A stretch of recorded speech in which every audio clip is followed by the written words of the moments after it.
And I mainly use the colors black and red to represent the oppressive cruelty of the controller.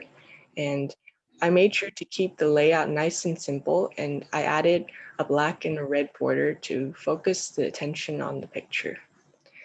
And I think my title nicely summarizes my poster, Perceptual Puppets. These organs, they function to perceive and process information from the surroundings, which is why I use the adjective perceptual. And I also thought that having an alliteration for the title would help us remember the message of the poster. I Mm. added this phrase below the title: our views, thoughts, and feelings dance under puppet strings, to describe what's going on in the picture. And instead of directly telling the audience, I think the clear symbolism of the picture and the small description allows the audience to kind of figure out the main theme and the message of the poster.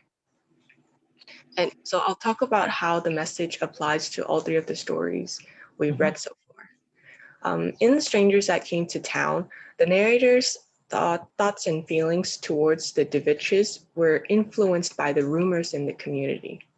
So Andy saw the family as strange and stricken by poverty. And also because the story is in Andy's point of view, his own opinions about the DeVitches further influenced our own views and thoughts towards the DeVitches. In Brave New World, the citizens were controlled by soma and conditioning.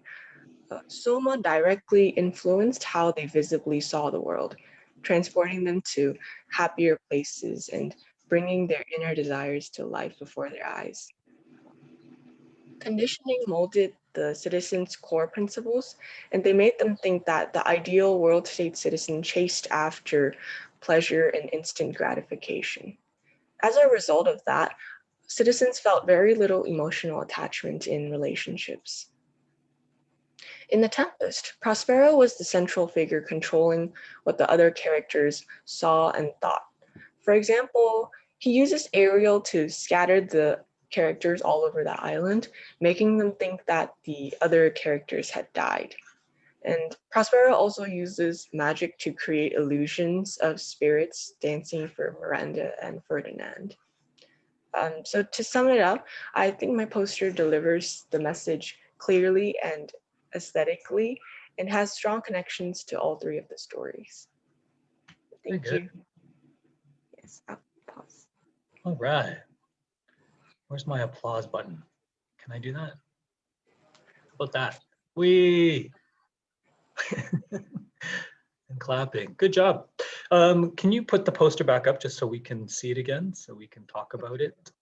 If anybody has any questions, you can type it in the chat box or you can ask it.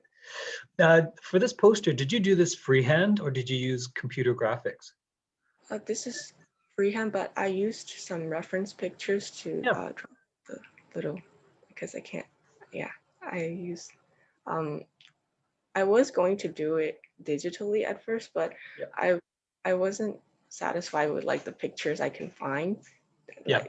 Like it was difficult to edit it around, and I didn't like adding a lot of pictures together. I thought that Mhm. looked kind of messy, so I decided to just draw it instead. Yeah, I think when you get to the actual, I think you're the only one who's on this unit or who's actually submitted something. But when you get to Unit 4, Activity 7, there's a whole description about the effects of posters, I think, from World War I or World War II. There's a whole section describing. And what I like about your poster, and the reason I asked about computer graphic versus freehand, is that it's very powerful as a freehand um, diagram. So it kind of reminded me of the original posters from World War I and World War II, or any of those times from the past.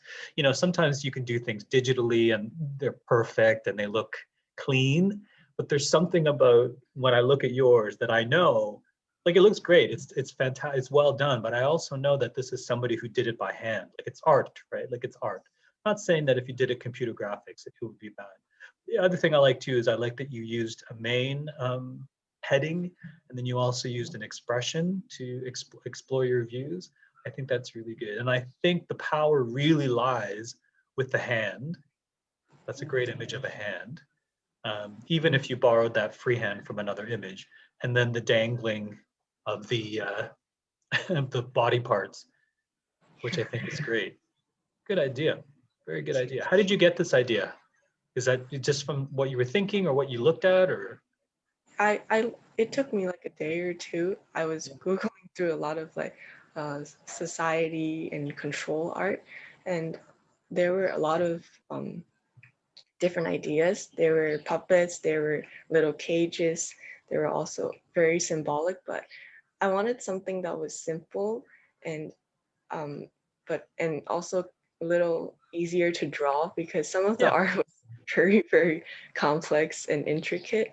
And the idea of puppets really struck with me, especially with Brave New World. So I wanted to implement something with puppets, at least something with puppets. I think it's a great choice. It's really well done. I really, really like it. Really Thank well you. done.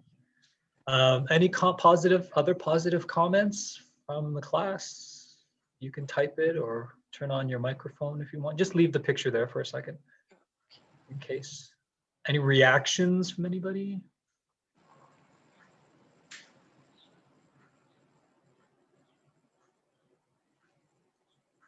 Positive comments, please type in the chat box. Positive reactions.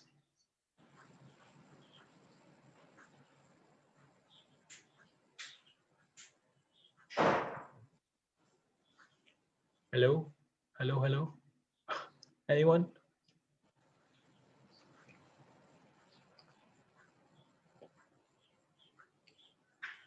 Yes, no, hello? There you go. You have a comment in the chat box. Like the little hands on the puppets, or yes, I think that's what you're talking about. Peizang, Pengzayum. You're talking about the little hands on the puppets.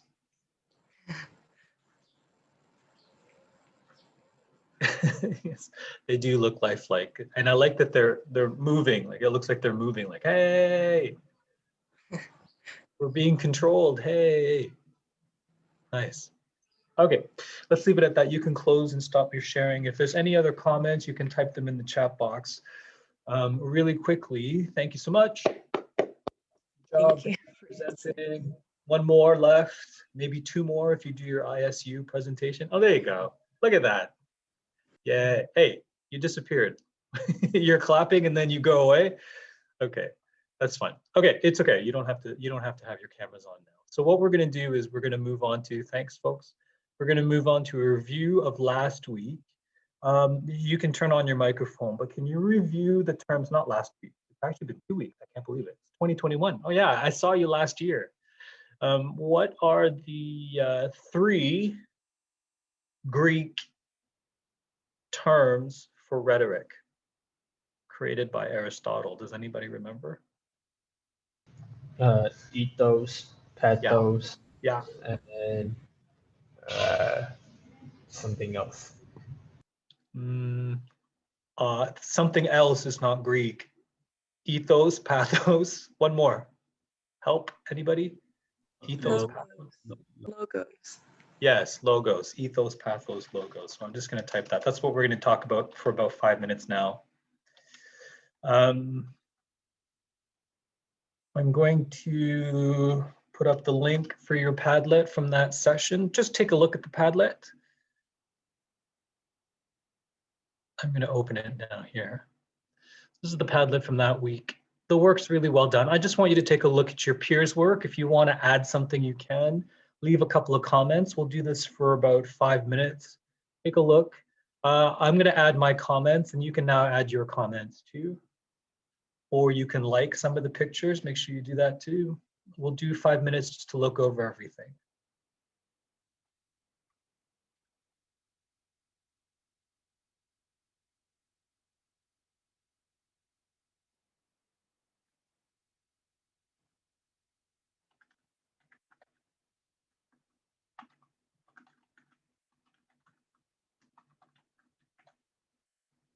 I know that I said that only I could comment, but once you see my comment, then you can comment underneath it. Just so we can have take a look at your peers' work and leave some comments. This is a good way for us to do like a class activity without anything new.